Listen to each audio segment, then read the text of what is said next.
Noi abbiamo una voce che è molto più forte dei normali cittadini e riuscire a far conoscere i casi di discriminazione o di ingiuste condanne a tutti quanti, ma anche dare un segnale positivo che esistono delle fondazioni come la Fondazione Gullotta, ma come altre realtà che possono sostenere l'innocente nella causa di ritornare a un sistema di giustizia è indispensabile e fa parte anche dei nostri compiti.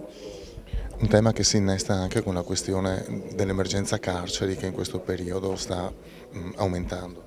Sì, diciamo che sono due problematiche che vanno parallele. Noi lavoriamo moltissimo anche con il nostro garante, con il dottor Caramel, che si occupa proprio delle problematiche all'interno del carceri e anche le problematiche legate al carcere minorile, che poi è una realtà ancora più complessa, perché poi sappiamo che i giovani molto spesso si trovano ad affrontare delle questioni, dei problemi che li portano a finire in carcere, anche, non dico ingiustamente, perché molto spesso sono anche colpevoli, ma forse incoscientemente. Lo scopo della fondazione è quello di dare un aiuto a altre persone che purtroppo si trovano in carcere da innocenti.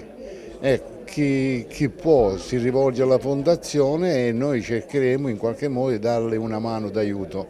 Però naturalmente si sa che per fare i processi ci vogliono soldi. Chiedo se possibilmente, come dire, dare un contributo alla fondazione per poter proseguire in questo sentimento che io e i miei avvocati abbiamo avuto.